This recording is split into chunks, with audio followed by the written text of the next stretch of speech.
Two beautifully overwhelming women I just had the pleasure to meet, so that's why we're a little late, because I didn't want to stop talking to them.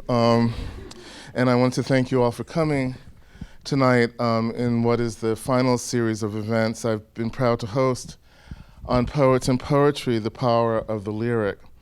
I have to thank Jennifer Sendrow, first and foremost, at WNYC Greenspace, for asking me to dream this project up in the first place.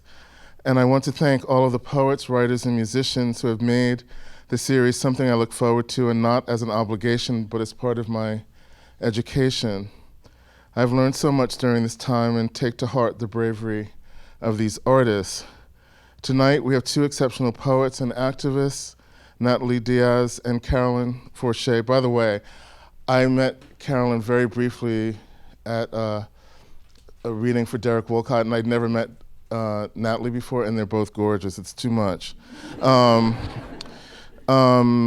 Natalie has published a volume of poetry, When My Brother Was an Aztec, that has met with critical acclaim, and once in a great while, the critics get it right. Born, I can say that. Born on the Fort Mojave Indian Village in Needles, California, Diaz is Mojave and enrolled in the Gila River Indian community. She is the Maxine and Jonathan Marshall Chair in Modern and Contemporary Poetry at Arizona State University. And again, sometimes the MacArthur Foundation gets it right. And in 2018, she was awarded a Genius Grant. She really emits a kind of light and truthfulness. I'm very touched to be in her presence. So please help me welcome Natalie Diaz.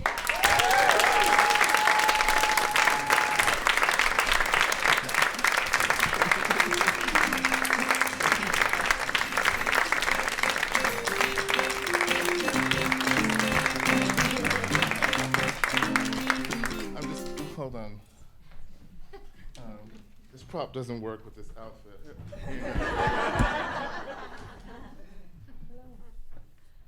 Natalie, thank you so much for... Yeah, gracias a ti. And my partner's learning Spanish, so he will translate for us. But I am enormously touched by your writing, and it gives me such hope and clarity in the world. I think one of the terrible things that I mentioned to you backstage about American history is that the Native American, indigenous peoples of this country we know so little about. It's not something that is really taught extensively in public schools or college. And I'm ashamed by how little we know about your culture. This problem has something to do with the ways in which information gets to children about what is important and not important in our culture. And I wanted to ask you, as an artist, do you feel responsible to bring these stories back that get erased somehow? Yeah, not so much as an artist per se. I mean, an artist is one of the things I am, or one of the lucks that I have in what I do, you know, from day to day, from week to week. But I think just in terms of I've been given a platform. You know, for me, it started very early. It started with basketball. It was a thing that leaped me from my reservation into a very different world. And that was when I first realized what the rest of the world, what the rest of U.S. America, what the rest of my communities didn't know about who I was, or about who my people were, about who other peoples like me were.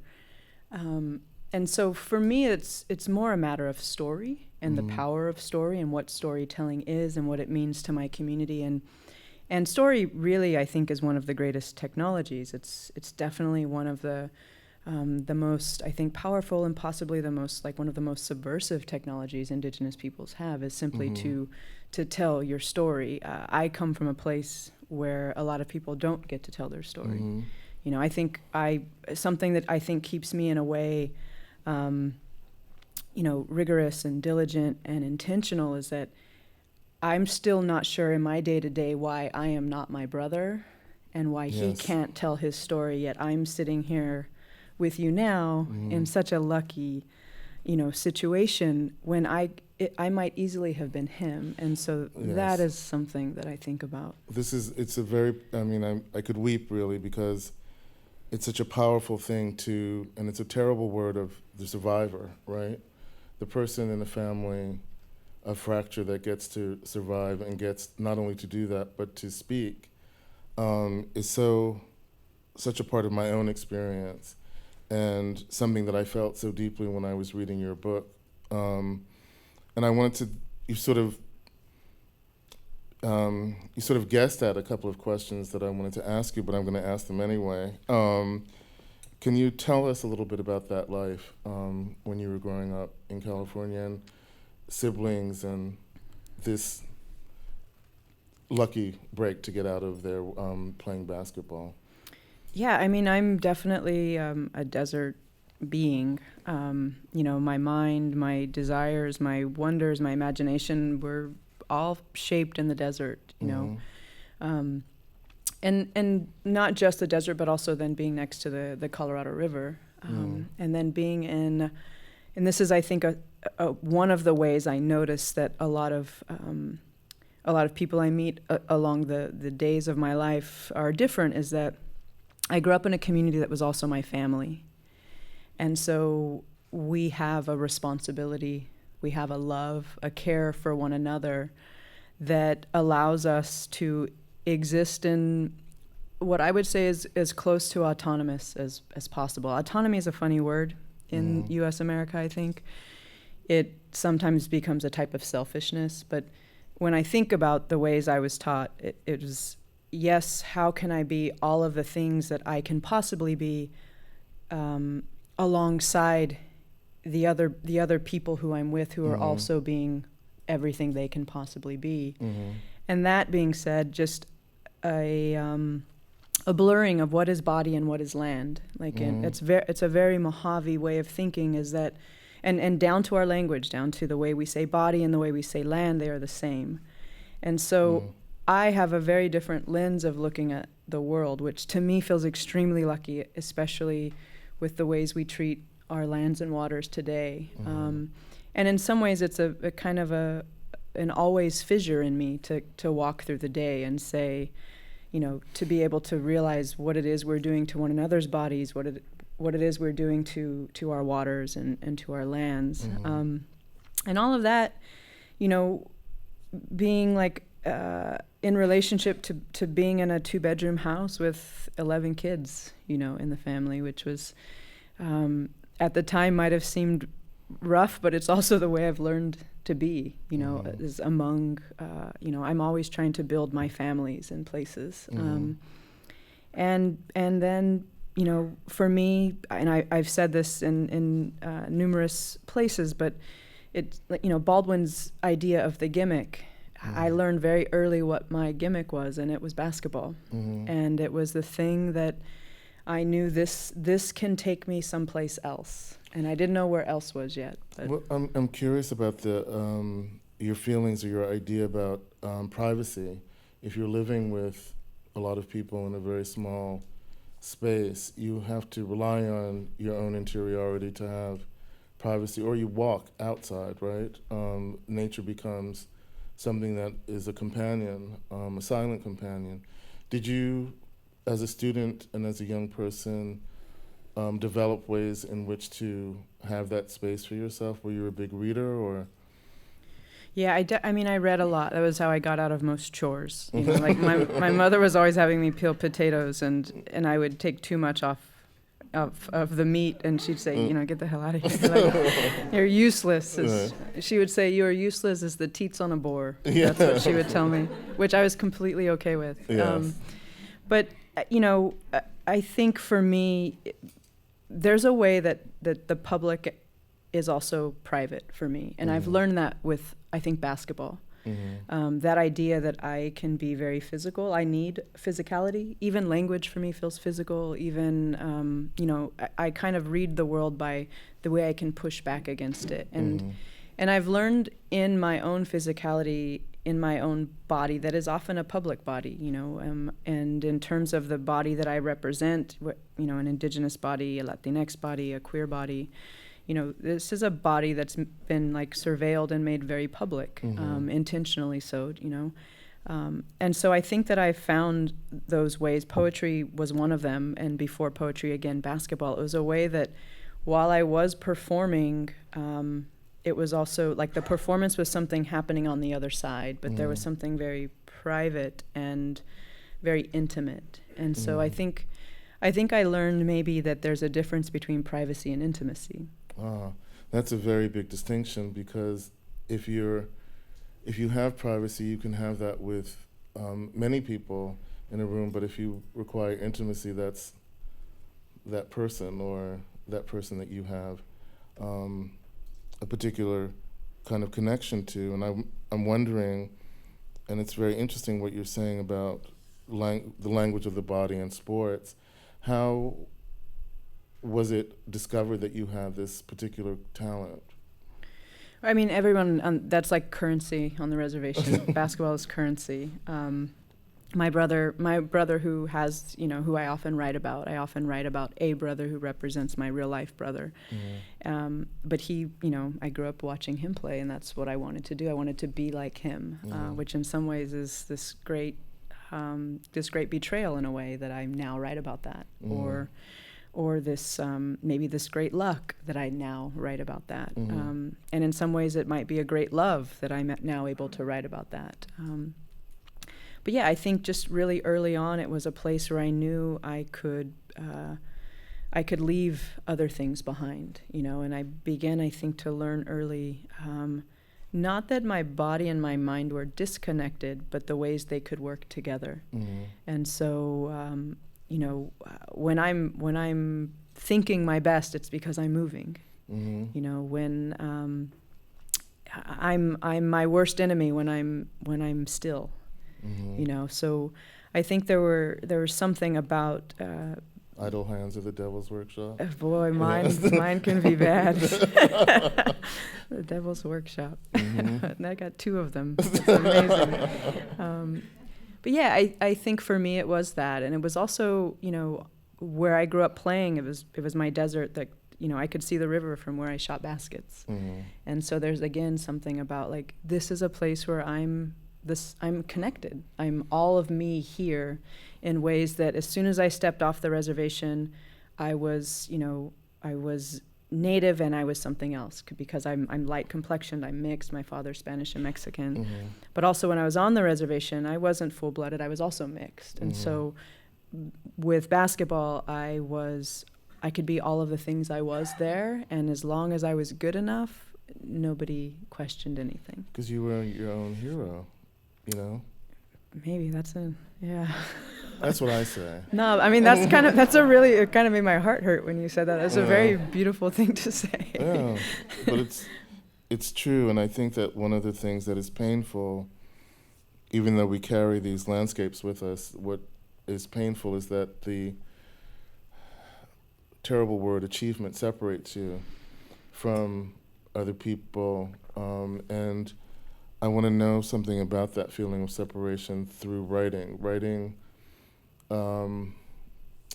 We're not present when we're working in a certain way because we're in our bodies and our minds very deeply. And I wondered about the first moves toward writing, what that was like for you to discover your voice. Yeah, I mean, it's mostly story, I think. I mean, the first book is very narrative, and there's a way that I followed my body in that. Like, my body knows a certain rhythm, it knows a certain story. I grew up around stories. And in a way, basketball and writing feel very similar to me. They don't feel very different.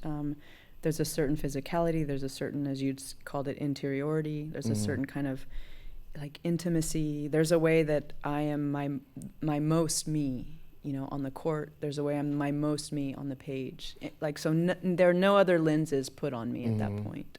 Marion Moore used to always say that writing and sport was the same to her, that she loved observing them and she liked trying to figure them out on the page. And one of the things that I love about your writing was, or is really, that the brother that you speak of is a kind of, for me, a tragic figure is someone who was predestined to suffer. And one of the great things about your writing about your brother is the pathos. There's a great deal of empathy in what you write. How did it come to you to have him as a subject of the poems? Yeah, it was a tough decision after the fact. But as I was writing, I realized I'd been writing toward him for a very long time, and writing toward him in a way that I can't physically move toward him in our lives. And so that's something. I mean, it might be one of the biggest lessons I've learned, is the way I can love myself or my brother on the page in ways that I am still trying to figure out in the era of now. And so I think I relied heavily on mythology, on other people's mythologies. Like I feel like I had been told enough about my own mythology in a way I was living it. I mean, he was my brother and I love him. And yet I had apparently this gift of language, and it was useless to me at a certain point. And so, what I began doing was... Life comes up against the limits of writing. Yeah, and the limits of, I guess, everything. The same way I've known the limits of my body in ways that I, could never have imagined, are the ways I've also feel like I've come up against language in those ways. Like, I mean, what story can I possibly tell you about the things that I love? What story can I possibly tell you about the things I'm afraid of? Like, there's such a chasm between... what I feel emotionally and sensually, and then what my intellect can do with those things. And so, it was, I remember the very first poem I'd ever written about my real life brother was when my brother was an Aztec, and I had to make him an Aztec god to get close to him, to get close to violence, which in the poem became a power. Which I think it very much is, but when you're experiencing it, it's, you can't find the language for it. It's just in your body. It's chaos. Yeah. Yes. And so I think that was something that I had to do, is I had to learn to make a story of the story of my life. A lot of writers begin writing because they love reading so much. Were there poets and writers who were inspiring to you in terms of getting your voice out there? Yeah, I mean, I had read, when I was an athlete, I just read. I would read anything, but never poetry. And it was never offered to me. I was from the reservation, and, but I did, my father had these old books of like Greek mythology that, I don't know, he used to trade construction work for things. And so he would always come home with these. Once he came home with a piano, which my mother was very angry about. And it took we lived in a cul-de-sac, and all the men from the res came one evening to try to help us shove this piano into the home. And of course there were no piano tuners, and so it took years for someone to stumble across one in a bar and bring him to our house. But he came home with these books, these boxes of books, and he had traded them for a wheelchair ramp. He'd poured a wheelchair ramp for somebody, and I read those, but it wasn't until I injured myself playing basketball. And how old were you then? I was in my 20s. I was 20s, maybe late 20s, yeah. And I hurt myself, and I was at the school that I had been at, and poets like Tim Siebel's, fiction writer Janet Peary, they actually convinced me to kind of maybe you should try writing. And I was rehabbing, so I didn't have any, a lot of other things to do. But the writers who I first turned to were Lorca, Borges, I'm actually probably one of the few people who loves Borges' poetry. I love him too. Okay, good. Yeah. I mean, most people like his ficciones. They're like, yeah, that these are great. But when you talk about his poetry, they kind of look at you a little funny. Yes. But I mean, those were some of the They're first. just stories and poems. Yeah, they are. Just Yeah. you just cut the sentences in half. Yes. But yeah, so it was a lot of Miguel Hernandez. It was a lot of, and they were mostly men. Mm-hmm. And I think there was also something about reading those early poems about love and desire and violence all being present, and then that, coupled or in the crucible of what I knew of narrative, that, I mean, in a way, I think the first book is a love poem to my brother. Completely. In very differently, but not a whole lot different from like the fact the second book is a love poem to my lovers. Yes. So I learned, I think, a great lesson about what is or isn't love and what is or isn't desire and who you can feel either for. And it goes back to this issue that you raised earlier about intimacy, and one of the great qualities of the poems is their immediacy, but also the sort of mind-blowing intimacy that happens in an occurrence, whether it's dinner or your father being threatened in some way. The chaos, out of the chaos, you make something very crystalline in terms of the ways in which power works and the ways in which power works against people. And I wanted to ask you if you wouldn't mind reading the first part of the poem, How to Go to Dinner with a Brother on Drugs, to give us that extraordinary voice. Definitely, I will.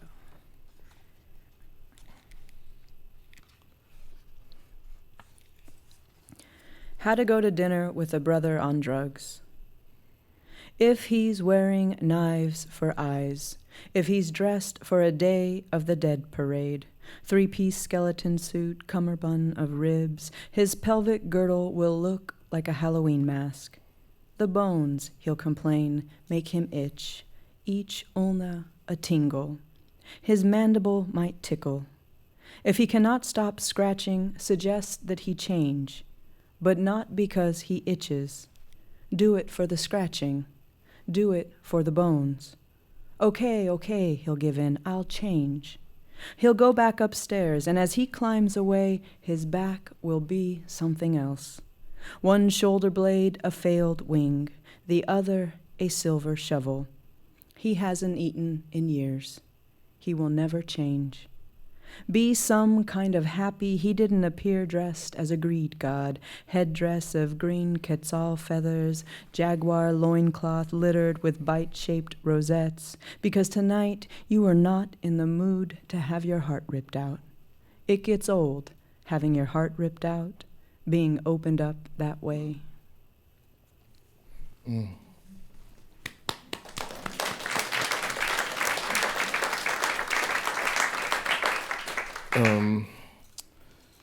When we were talking earlier, you brought up this idea really of community, and that you belong to two. There was your mother's and there was your father's. What was this sort of split? How was this split treated in the community that you grew up in? Yeah, I mean, split lips, split eyes. Yes. What was really interesting was in our own home, it's not so much a split as like an allness. Mm-hmm. We had the crucifix hanging on the wall just as we had, like Mojave rituals and things that we did. Mm-hmm. But, in the community, you definitely had to, like, who are you? Who are you today? Who are you a part of? And I mean, my younger brother and I were very close growing up because we had to be, like, we were each other's, we had each other's back, and I mean, we learned to fight at a very early age. As an adult, I have been in a fight so much more recently than I would ever like to admit, having gone home to my reservation. It is a shame. Mm-hmm. But, there's also something about it that it's, in one glance, yes, there's, there's like the fissure, the tear, but in another, it's also a really fierce kind of love. Mm-hmm. And, sometimes, and maybe some of that is me just saying, like, I'll take what love I can get. Yes. So I think sometimes we're all in that position where we're like, yes, this is love. But I really do think that, the situation the conditions that I have been raised in, being that I am an Indigenous person in a country designed to erase, eradicate, eventually completely invisibilize me. Having grown up in those conditions, you learn to love in ways that it's a horrible thing, but you learn to love in ways that will make you stronger. Well, it's very. The reason I ask you that question is that it's sort of a very selfish question, because growing up in New York, you meet lots of different kinds of people, and a person that I was very close to in high school, her father was Jewish and her mother was Puerto Rican, and we would have Passover but eat pork at Passover. And her mother was this brilliant person, and I remember saying something about someone's race.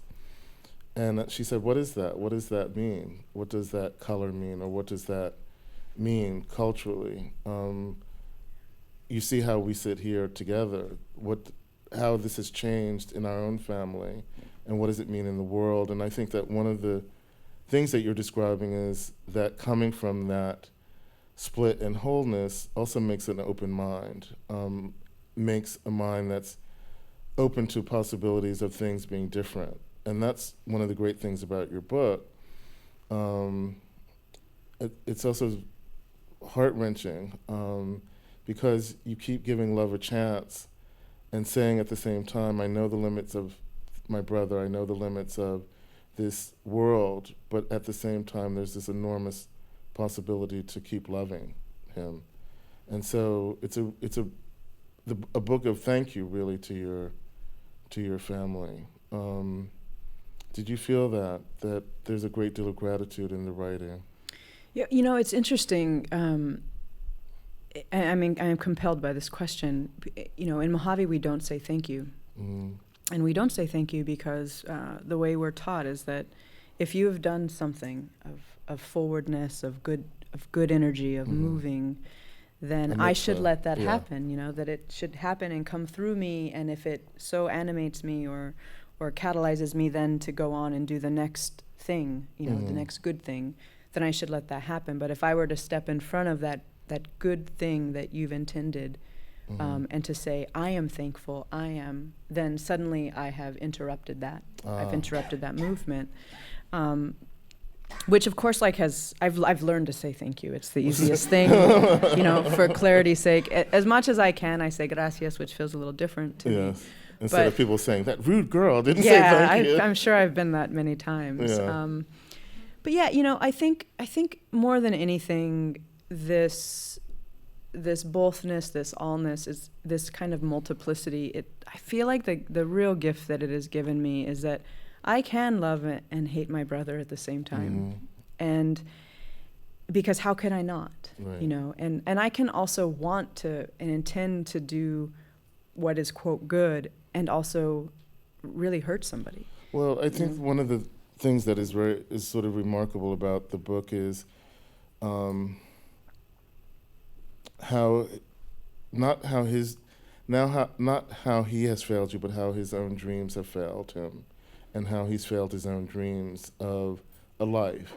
And one of the ways that you elevate him, of course, is to make him a mythological figure, and then he keeps crashing to the ground of his own reality, his own self-made reality.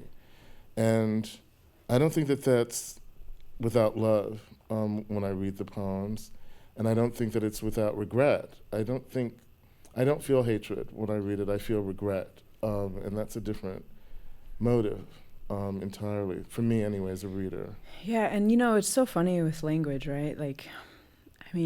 Knowing, knowledge, we're taught knowledge is everything, and suddenly it's like all the things I know, they're all I have no power in the things I know when it comes to my brother. Of all the words I know, of all of the the stories and quote successes I've Mhm. had, then I come to my brother and what can I possibly offer him, you know? Well, you offer him a great deal in this book.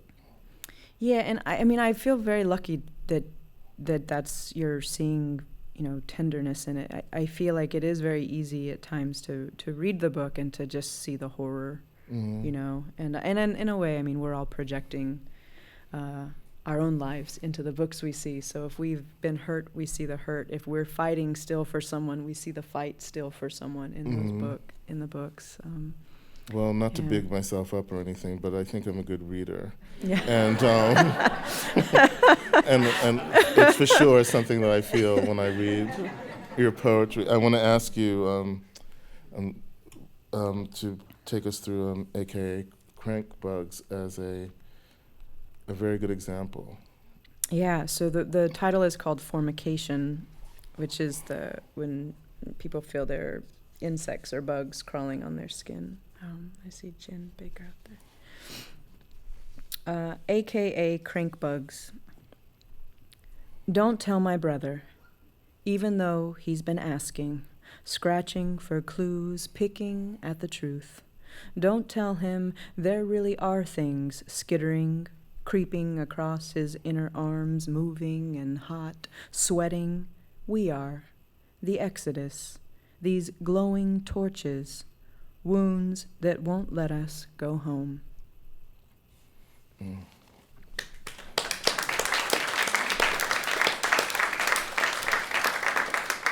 We're all such generous clappers.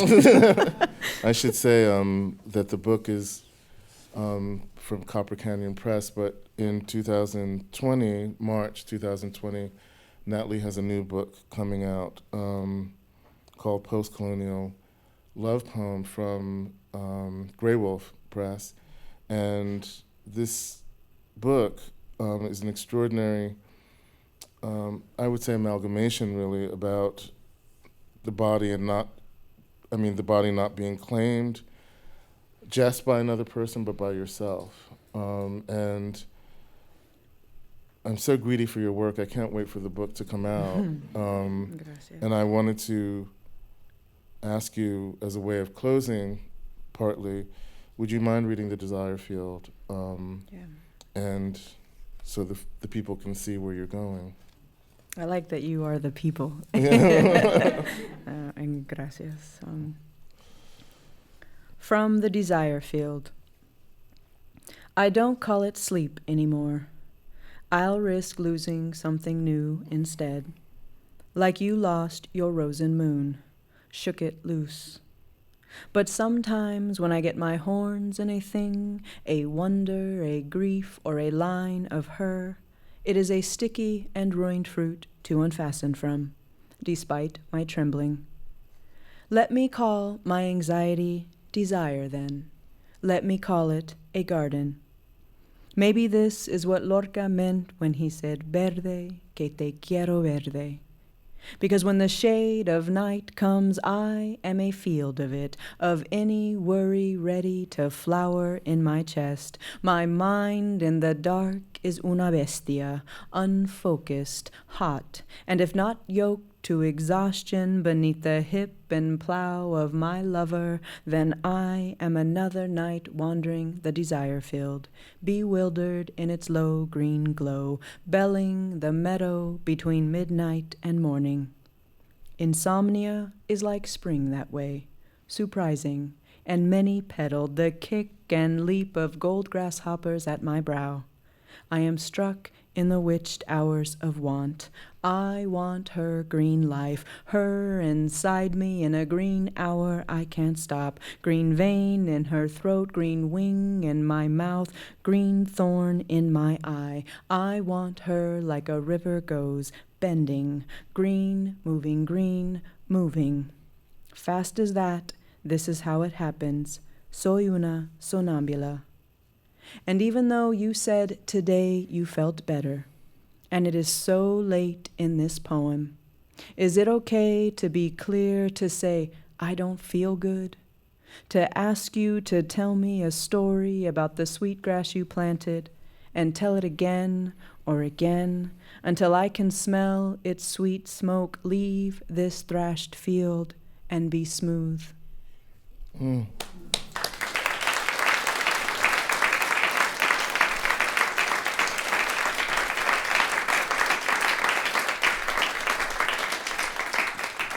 It's as if you say all the things Elizabeth Bishop couldn't say.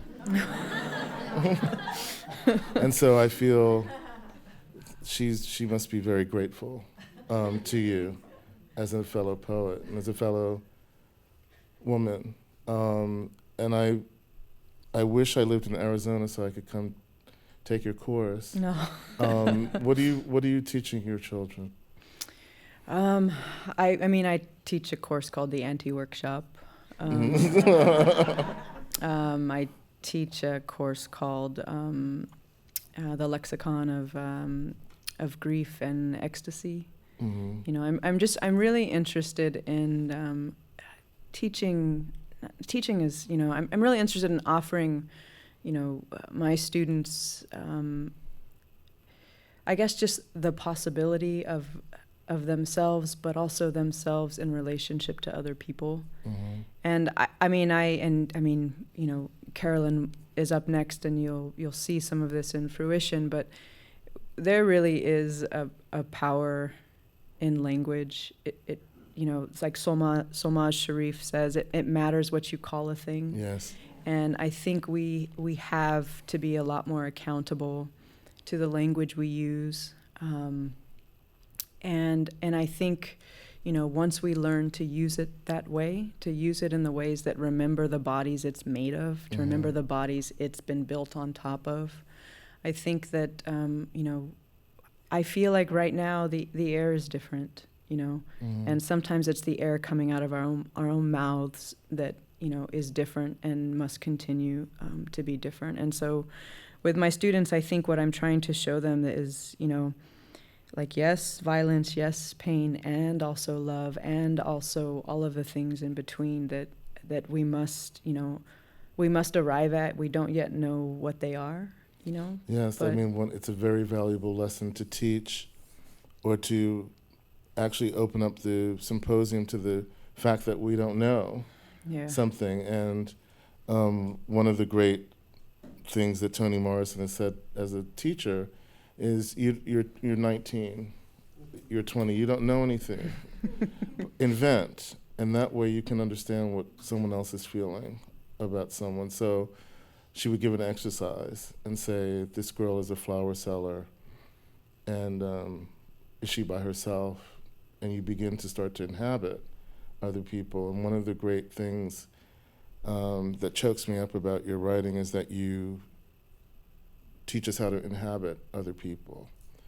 And by way of closing, I would love you to read the title poem from the first book, because it's about reality and invention of a beloved and feared person. Yeah, gracias. This is fun for me, Natalie, because that means I don't have to write it down. I can just talk. And so that's great. This is a free space for me. Oh, no. It's been my luck to be here with you. Well, it's been a pleasure. Yeah, it's una suerte. Ask your partner about Yes. that. Say, what is una suerte? When my brother was an Aztec, he lived in our basement and sacrificed my parents every morning. It was awful, unforgivable, but they kept coming back for more. They loved him, was all they could say. It started with him stumbling along La Avenida de los Muertos, my parents walking behind like effigies in a procession he might burn to the ground at any moment. They didn't know what else to do except be there to pick him up when he died. They forgot who was dying, who was already dead. My brother quit wearing shirts when a carnival of dirty-breasted women made him their leader, following him up and down the stairs. They were acrobats, moving, twitching like snakes. They fed him crushed diamonds and fire. He gobbled the gifts. My parents begged him to pluck their eyes out. He thought he was Huitzilopochtli, a god half man, half hummingbird. My parents at his feet wrecked honeysuckles. He lowered his sword-like mouth, gorged on them, draining color until their eyebrows whitened. My brothers shattered and quartered them before his basement festivals, waved their shaking hearts in his fists, while flea-ridden dogs ran up and down the steps, licking their asses, turning tricks. Neighbors were amazed. My parents' hearts kept growing back. It said a lot about my parents, or parents' hearts.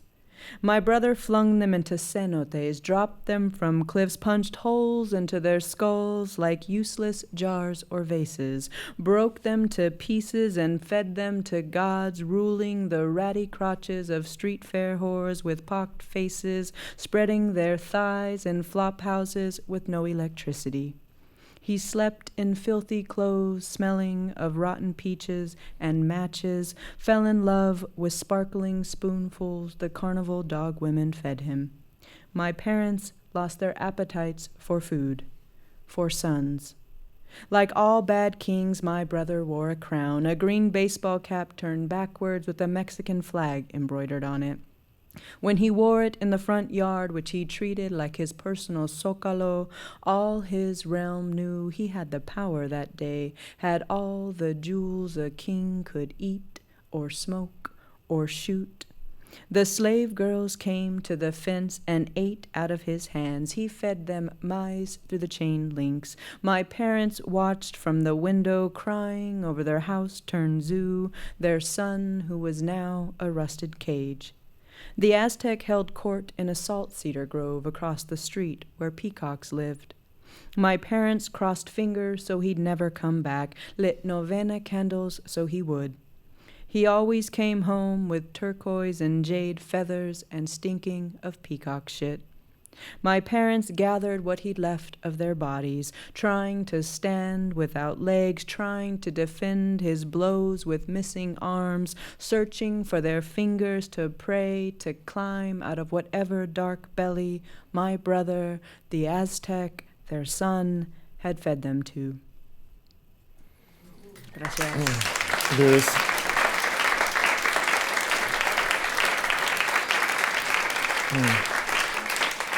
There's nothing more to say but gracias. Yeah, gracias a ti. Such a pleasure, Natalie. Thank you for coming. Placer. Thank you.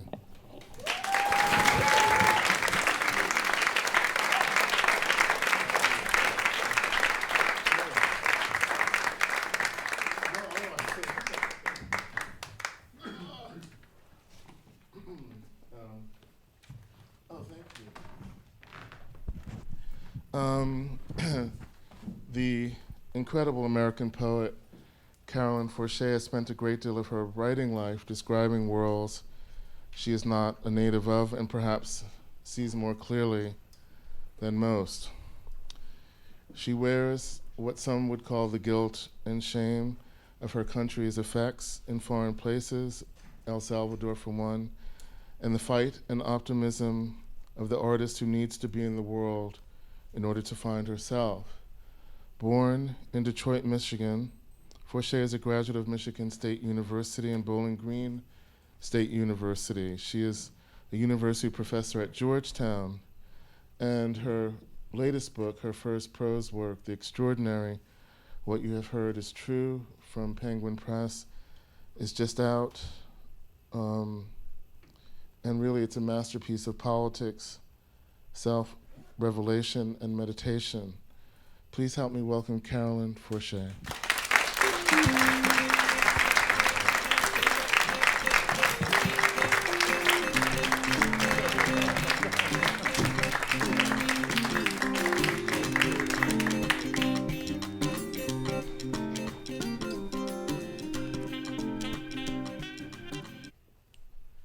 Here we are. Also, Carolyn has a really beautiful voice, so if I start to sort of seem as if I'm getting stoned. There's a reason for it. You have a very calming voice. Thank you. I want to start with something that happened to me today, Carolyn, and that was I woke up and you go to your computer and you start reading the newspapers, and there was in the New York Times a photograph on the front page.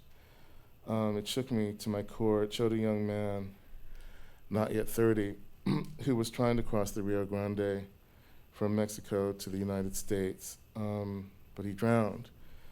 His wife saw him drown along with their 23-month-old baby, and she turned back. When I look at images like this, I think of artists like Virginia Woolf. When I think of artists in those situations, I think of artists like Virginia Woolf, who tried to make sense of visual atrocities being captured in her book, 3 Guineas. And then there's Joan Didion's study, Salvador, which begins with looking at photographs of the dead. I feel that this is such an obnoxious question, but it's an innocent question. And can you tell me just a little bit about what it means to be a witness and to bear witness? I'm not sure I can answer that easily, but I too saw that. I woke up to the same image, which social media had blurred out because they were afraid that it would upset people. And the image was of the father and the little baby face down, sharing a T-shirt because he had put her inside his shirt to keep her close to him. And I know that part of the Rio Grande. I crossed there once, wading through, before all of this was militarized, when people walked back and forth all the time. And the river does look passable sometimes. It looks shallow, and it looks like you can go. So I understand what they were thinking. They were looking at the U.S. on the other side. And they're not really migrants. The media calls them migrants. They're refugees, and they're refugees of a long war in Central America, a period of warfare that was funded and supported by our government. And so the devastation of that war and its aftermath has created a situation of violence, extortion, kidnapping, rape, murder. The streets of El Salvador, of Guatemala, of Honduras are very violent and very frightening for a lot of people. So people don't, they don't leave home for no reason with nothing but a little rucksack and pick their children up and walk through a desert, 1,000 miles, and to reach a border, and they see a river and they see the U.S. on the other side. And people don't do that unless they have to. And whatever they imagine happening when they reach that border or cross that border can't possibly be as bad as what they're running away from. Because what they see is possibility. That's right. Yeah. But they also, behind them is terror. Right. And so, what I believe them to be war refugees. And I believe that they deserve especially from us, our hospitality and our protection. So, thank you. So it was a very troubling photograph, and when I saw that it was El Salvador, I thought, all right, now will this move them? We keep hoping that something will open people's hearts. This is a place that you have been thinking about and been in for 40 years. Yeah. Yes. Given the math from the book, it's been about a little over 40 years that you have been thinking, feeling, and experiencing this place. And I can't recommend this. I'm not going to call it a memoir. I'm not going to call it anything. It's really what it is. And one of the things it is an education, your education.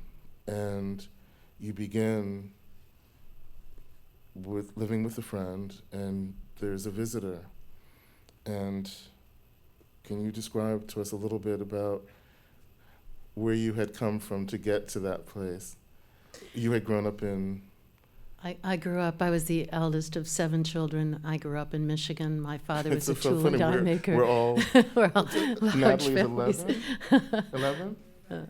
I'm 6 and you're 7. I'm 7. Yeah. So big families. Yeah, we want to get away. Yeah. Crowded households. Yes. Yeah. Escape into reading. Yes. We all did the same thing. Yes. Well, I became a poet. I was writing as a kind of escape as a child. I wrote all my life, and I found myself teaching at San Diego State University. Mm-hmm. I had a job teaching 4 sections of freshman composition, and so I was very lucky, and I was very happy to have this job, and so I was grading papers most of the time. And I spent the previous summer, 1977, in Spain with Claribel Alegría and her family. Yes. Her daughter and I had decided to translate Claribel's poetry into English for the first time. Yes. And so that summer was eye-opening for me because so many people from Latin America were there passing through the household as guests that summer who had fled Argentina, Chile, Paraguay, Uruguay, fled the dirty wars during the 70s. And many of them were beginning to settle in Spain because Franco, the dictator of some 40 years in Spain, had died. That's one of a salient point in the book is Right. there was the death of the dictator. Death of the dictator. So I returned from that summer a little depressed because I wanted to do something more than what I was doing. I believed in teaching, but I had realized that summer that my government was responsible for most of the suffering that I had learned about from those writers and those visitors. And by myself, I joined Amnesty International, and I'm writing letters for the Urgent Action Network and grading papers. And I was home alone one day. Your roommate was away. She was away, and neither of us can remember why. It's a very funny moment in the book. It's almost like a dream that you're by yourself. She's away. There's no real explanation, and then this young man shows up. Well, I heard a vehicle pull into the driveway, and I wasn't expecting anyone. So at first I thought they were turning around, and they didn't turn around. The vehicle turned off, and a man was getting out of the vehicle, and the vehicle had El Salvador license plates. And there were 2 little girls who then jumped out. Yes. So I thought, all right, maybe it's all right. There are 2 little girls there. Right. But I wasn't expecting anyone, and I didn't know anyone who still lived in El Salvador. He came to the door and rang the doorbell, and I almost pretended not to be home because my mother had always told us if someone comes to the door when I'm not here, you just don't answer, and you're not home. So I heard my mother's voice, and I almost didn't answer, and then my life would have been completely different. But my curiosity got me, and I opened it with the chain on, and the man said, "I am Leonel Gomez Vides, and you are Carolyn Forché, and these are my daughters." And I'd heard that name the previous summer in Spain. This was Claribel Alegría's cousin. And he was a mysterious man, they said. He was possibly with the guerrillas. He was a motorcycle champion racer, and he was a champion marksman. He was a painter. He had a small coffee farm, and he might work for the CIA. So I thought, well, and he's standing on my porch. What's the chances? Right. And he's standing here. And so I had asked him to identify people in a photograph I'd taken that summer. Yes. That amused him, that Yes. I made him do that. I opened the door, and he came in and spent 3 days. He covered my table with paper and began talking to me, beginning with the conquistadores, the conquest of the Americas, and took me through the whole history of Central America, drawing pictures of everything as he talked. He took notes by making drawings and diagrams. I'd never seen anyone do that before, and much later I learned why. And the little girls made colorings on the floor. There's an amazing moment where you say they were so well behaved and so contained. You said you just knew that at that age you would have been screaming and hysterical to get away. And there was something about the description of the little girls in your book that made me realize about the discipline of care in this culture, yes? Yes. That the respect that he was showing you and that the children were showing you was germane to what the culture was. Yes. And there's great care for children in the culture, which is the other very heartbreaking thing About that photo. about what's happening to the children of that culture in our country now. The caging, the horrible conditions, the separation. So, yes, they were very quiet and sweet, and they would hide and look at me. And I had a lot of little rabbits because my creative writing students had given me 3 bunnies for Easter. And so there were 40. apparently there were two females and a male. So I now had, I think at one count it was 23. And so the girls were happy with the rabbits. But he wanted me to come to El Salvador. Yes. That's what he wanted. He wanted a poet to come to El Salvador. I mean, there's lots to say about that decision, but one of the beautiful things is that you keep asking people what you should do. And there's one friend who sits down and says, you should go. You sound curious, and just do it. And that's one of the amazing things about the book, is that you have the dialogue with yourself, but there's action precedes the stasis of thinking. So throughout the book, you think about it, you have the experience, but then you do it. Right. What do you think the doing part of yourself comes from? The first doing was deciding that I would actually go and accept the invitation to go to El Salvador. Even though I knew nothing about it, my Spanish was terrible, and I had learned horrific things the previous summer, but I always wanted to do something in my life, and this man, Leonel Gomez, was opening a door. He was offering me an opportunity, and I knew that I could stay home. But if I did that, I could never tell myself that I would have done something if I'd had the chance, because this was my chance.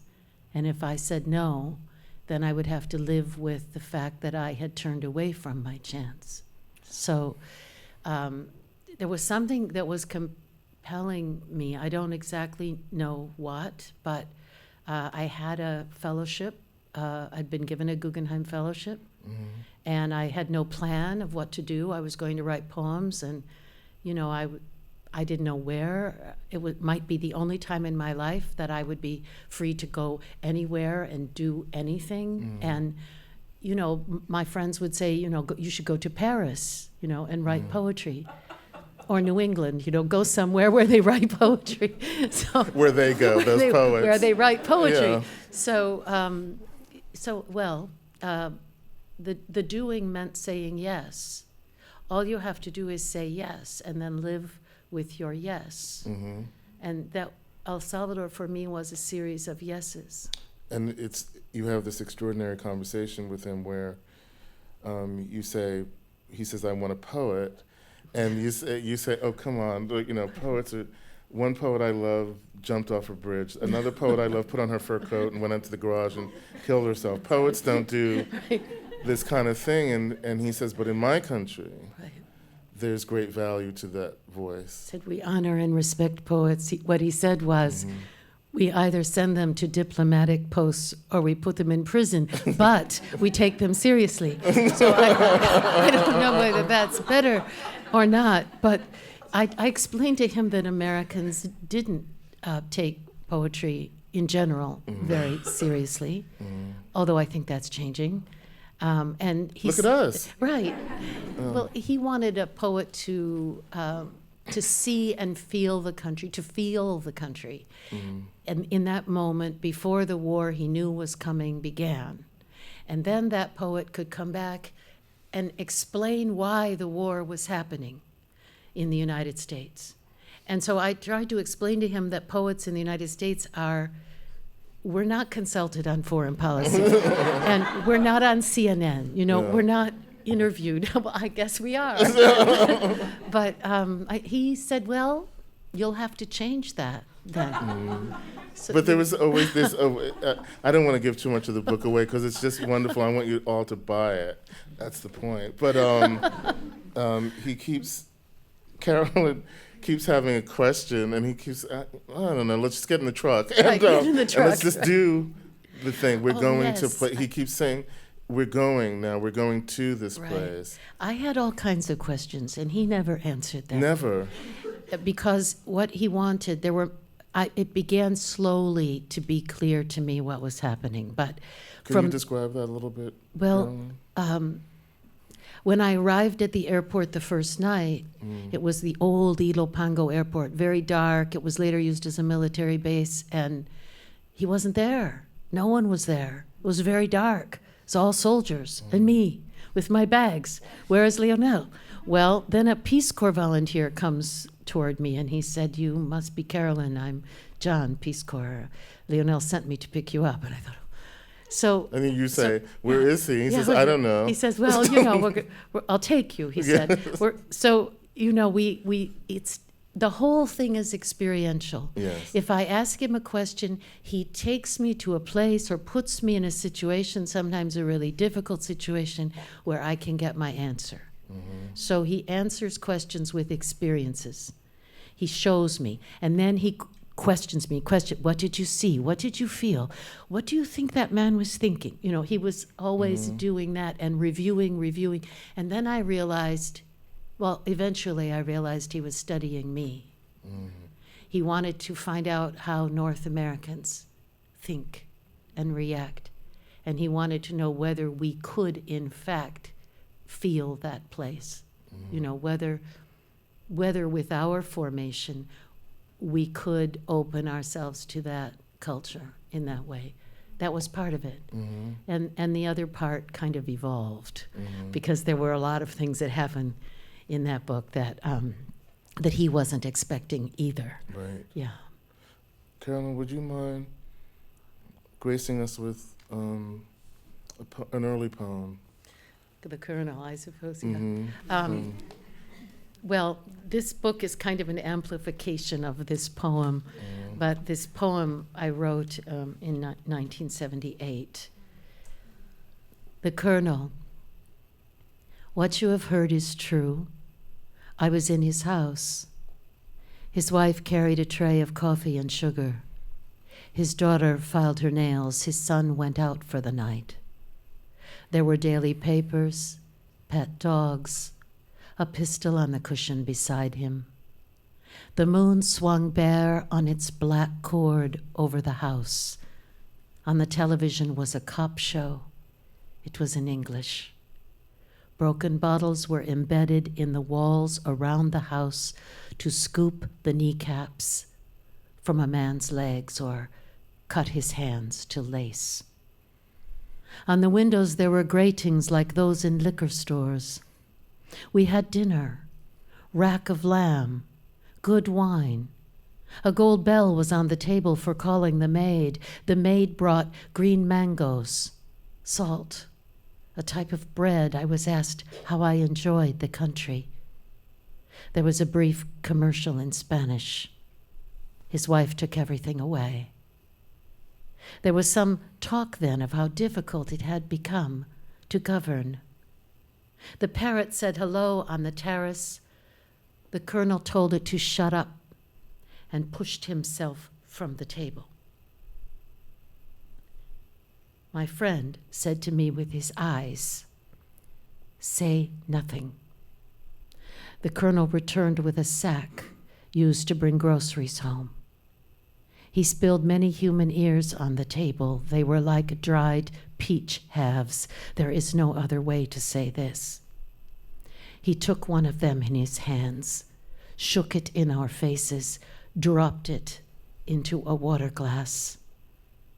It came alive there. I am tired of fooling around, he said. As for the rights of anyone, tell your people they can go fuck themselves. He swept the ears to the floor with his arm and held the last of his wine in the air. Something for your poetry, no? He said. Some of the ears on the floor caught this scrap of his voice. Some of the ears on the floor were pressed to the ground. May 1978. Thank you.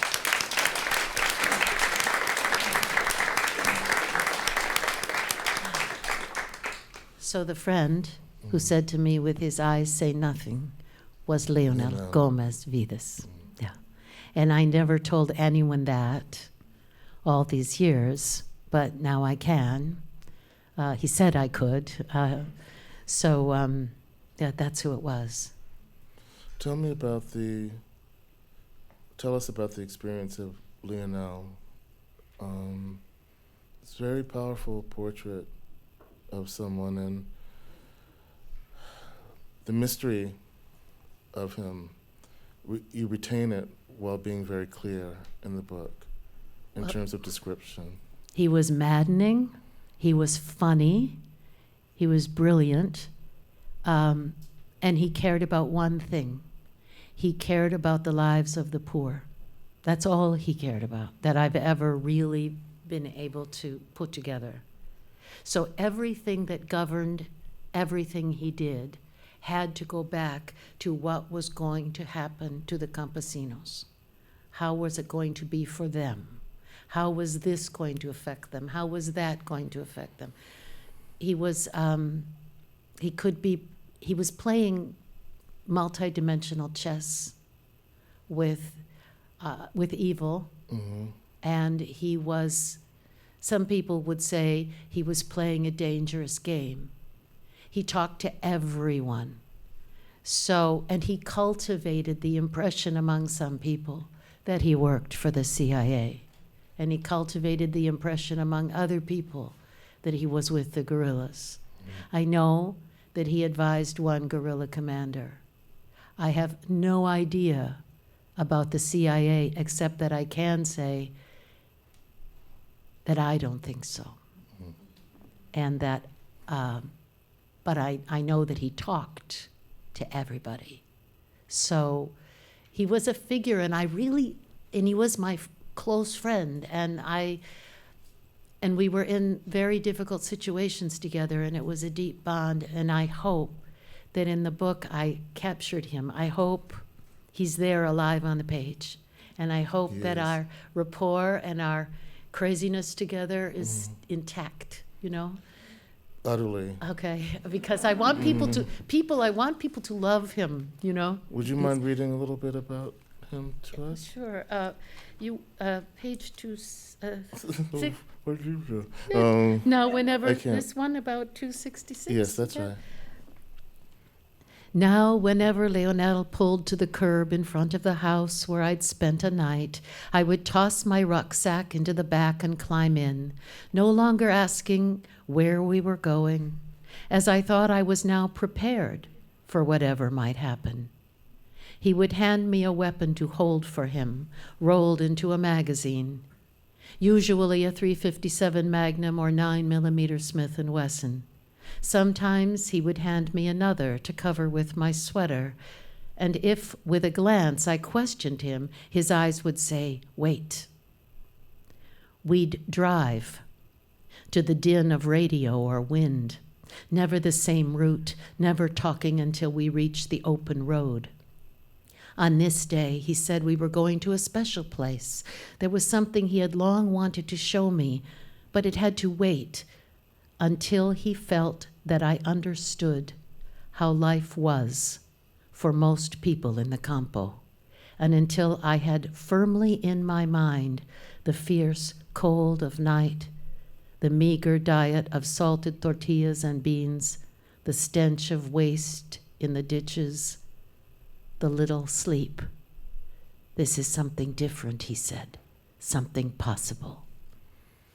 Okay. Because you have to build up from the bottom. You have to build up. Yeah, he took me to I spent a lot of time in the campo with people. And you have to understand that this period, the book, mostly, was the period they call the time of the death squads. It was not yet the war. The war hadn't started.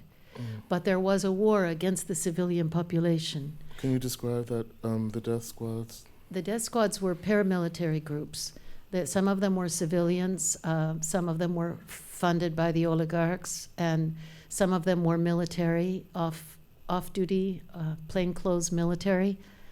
Some of them were also funded by the oligarchs, and sometimes they were a little mixed up. But there were these, they called them death squads, and they roamed the cities and the countryside. They roamed San Salvador at night, and then eventually during the day too. They would abduct people in broad daylight, but they were disappearing about 1,000 people a month during this period of time. 1,000 people, 1,000 civilians, students, teachers, doctors, nurses, social workers, priests, nuns, labor organizers, workers, people who would be disappeared, would be put into clandestine detention, never seen again. And there were a lot of bodies because they would mutilate people and they would just toss the bodies out on the street, or they would throw them against the house, or there were many things they did to the bodies. And you always knew where a body was because there would be a group of children and there would be a group of turkey vultures up above in the sky. And if you walked toward a group of children, the children had gathered around and were looking at a mutilated body. And so that's how you could find them. So this was the really horrific time because there was fear everywhere. No one knew what was going to happen. You never knew when someone was going to come into the house and take you away. Everyone lived with that. Everyone lived with that. When you, as an artist, was living with that and becoming the poet that he needed to articulate, what were the seismic shifts in what you had known about life, about experience? Because sometimes these things happen when you're just sitting there and suddenly you're in a new environment, not just actually, but psychologically, emotionally. When did you know that you were there?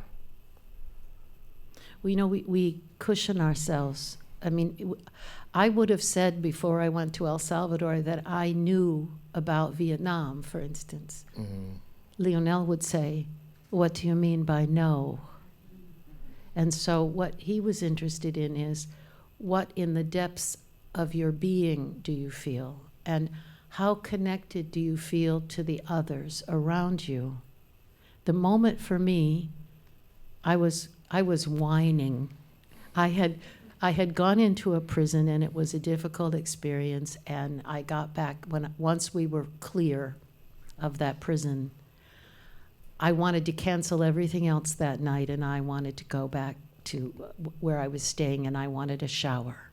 I wanted a shower.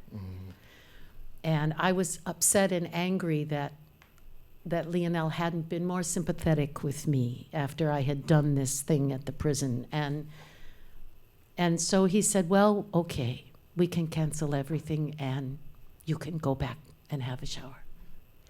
And then he said, "But I have to stop and tell them we're canceling. So wait here in the truck." A lot of things happen in the truck in this book. There's a lot of trucks in the book. But so I'm in the dark, waiting, and then a man knocks on the window, and he said, "Lionel is up there." And he said, "We're very sorry that this happened to you today, and we understand that you're tired, and we understand." And so, but a baby had just been born in the barrio, and he brought me to see the little baby, which is where Lionel was and where everyone was gathered. And I looked at the little baby, which was in a cardboard box. And there was nothing in the house, just the cardboard box and the newborn. And them apologizing to me about what had happened to me. And I thought, okay, I'm not tired. I don't need a shower. You know, that was, for me, that was the moment. I think, yeah. And there wasn't going to be any more, I have to go back to where I'm staying and rest, you know. That wasn't going to happen again. Because I'd broken through something, I don't know, I just broke through. In the book, towards the end, there's this beautiful section about being a witness, about looking, and what Lionel was doing, it seems to me, was the great work of a teacher, which is to present and to not editorialize, but to give the option of being present to something. And would you mind reading? What he wanted me to see, always look, see. He wanted me to see things. Yes. So,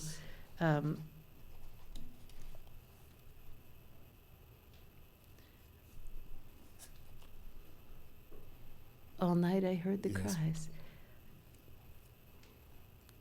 All night I had heard the cries of agony coming from somewhere close.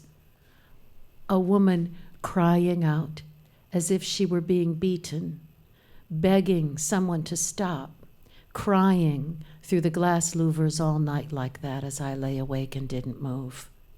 In the morning, I learned that the cries were those of a parrot in a mango tree, like the parrot saying hello to me from the terrace of the colonel's house on the night I was called upon to answer for my country's new policy on human rights, the night the colonel drank, and I learned that what my former husband had told me was true.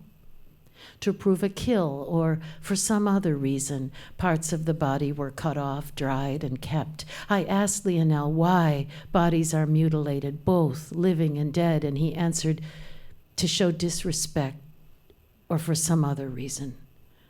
Fingers, breasts, ears, genitals, they don't wipe the blood from the knife. Read your Eduardo Galeano, Papu. When the Portuguese Captain Bartolomeu Bueno do Prado came back from Rio das Mortes in Brazil, he had 3,900 pairs of ears in his saddlebags, and this was 1759. The Scythians collected skulls and drank from them. The Tibetans had a musical instrument made from a human thigh bone. In Vietnam, as your former husband could have told you, soldiers used to string the ears of the dead on their dog-tag chains. Why be sick about this night? It is something for your poetry. As the colonel said, you can write about this. No. Yeah. Hilton picked that passage.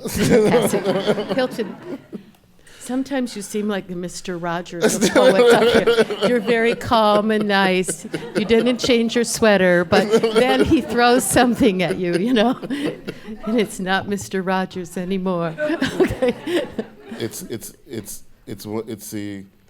The book is a kind of fever dream of experience that the reader starts to feel bereft for not having the emotional intelligence and bravery to do it themselves.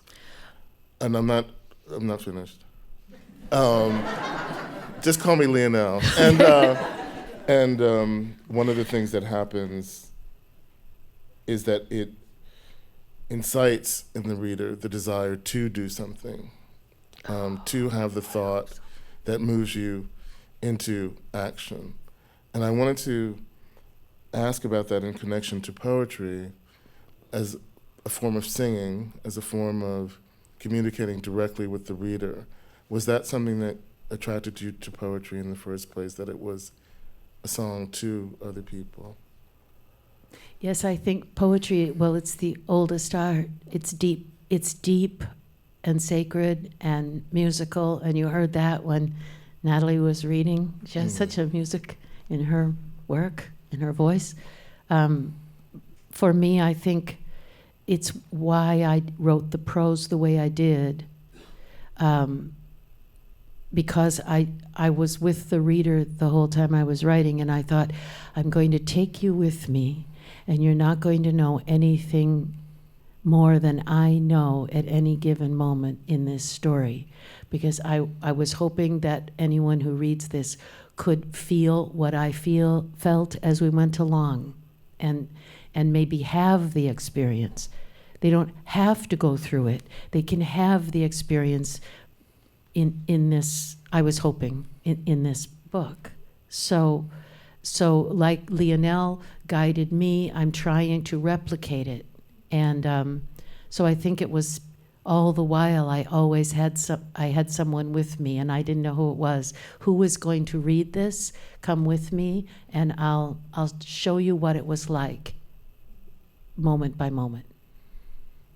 One of the wonderful lessons about poetry, and a great poet whom I love, she said, when you write, I'm going to the bathroom or I'm going to the water closet, remember, I go with you. And so when you write about the truck or the baby, I'm with you. And one of the motifs of the book, and I'm not even sure you're aware of this yourself, is that often in another room or another part, a woman is crying. There are many, many tears in the book, and there's the sound of someone crying, or something sounds like something crying, a parrot or a woman, or... You're right, I didn't realize that. Yeah. I think you're right. Yeah. It's okay. Does that happen with prose, where... You're not aware. Right. It happens with poetry, but... Yeah, I wasn't aware of that. Yes, and often it's the sound of distress, but mournful distress. And so when I was reading your poems in conjunction with the book, you were able to take your sound and marry it to the sound of the country. And I wanted to know if you would mind reading us another poem. I would like to read a much more recent one, which Yes. is a refugee poem. Yes. I spent the last 7 years or so in Greece, in the northern Aegean, and very close to Lesbos, where there are refugee camps now. And the island where I was these 7 summers is called Tassos. And Tassos is an island where there are a lot of fishermen, and they were taking boats out to take people from the sea. But this is a particular refugee that I met once he was out of that circumstance. And he was from the village of Homs in Syria. And this is for him. It's called The Boatman.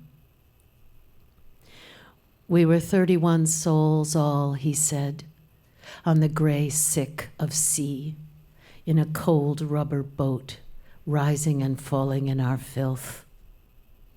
By morning, this didn't matter. No land was in sight. All were soaked to the bone, living and dead. We could still float, we said, from war to war. What lay behind us but ruins of stone piled on ruins of stone? City called Mother of the Poor, surrounded by fields of cotton and millet. City of jewelers and cloak makers, with the oldest church in Christendom and the sword of Allah. If anyone remains there now, he assures, they would be utterly alone. There is a hotel named for it in Rome, 200 meters from the Piazza di Spagna, where you can have breakfast under the portraits of film stars. There the staff cannot do enough for you. But I am talking nonsense again, as I have since that night we fetched a child, not ours, from the sea. Drifting, face down in a life vest, its eyes taken by fish or the birds above us. After that, Aleppo went up in smoke, and Raqqa came under a rain of leaflets warning everyone to go, leave, yes, but go where? We lived through the Americans and Russians, through Americans again, many nights of death from the clouds, mornings surprised to be waking from the sleep of death, still unburied and alive, but with no safe place. Leave, yes, we obey the leaflets, but go where? To the sea, to be eaten, to the shores of Europe, to be caged, to Camp Misery and Camp Remain here? I ask you then where? You tell me you are a poet. If so, our destination is the same. I find myself now the boatman driving a taxi at the end of the world. I will see that you arrive safely, my friend. I will get you there. Okay.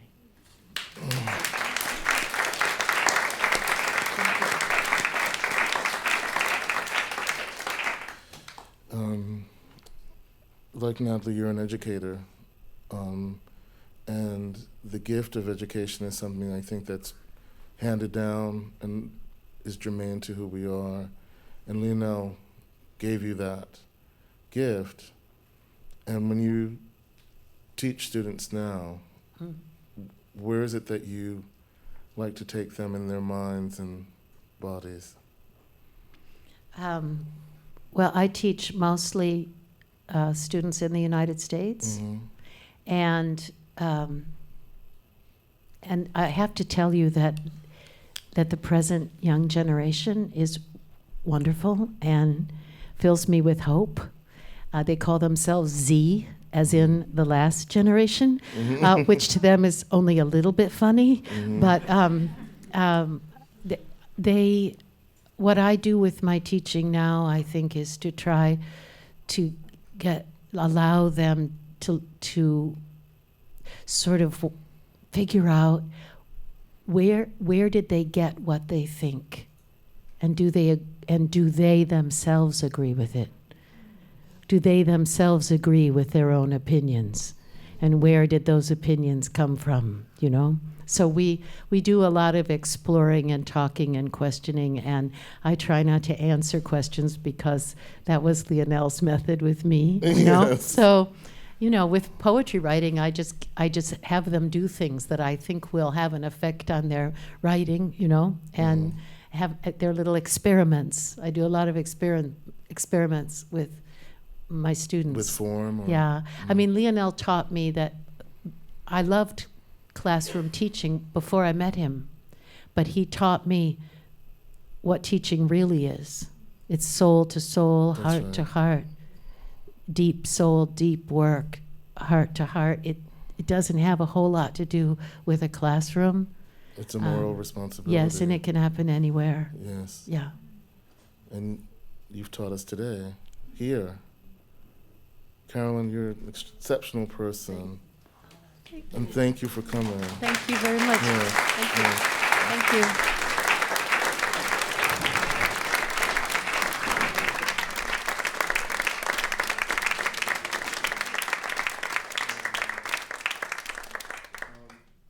We've gone way over, but you loved it, right? We're being asked to sign books, so Carolyn and Natalie will be, I think, that way, maybe? Which way? Okay. And they'll be signing books, and maybe write your name down first so that there's not a terrifically long line, and as a way of thanking them by being brief and laudatory. Thank you all for coming, and thank you for the series.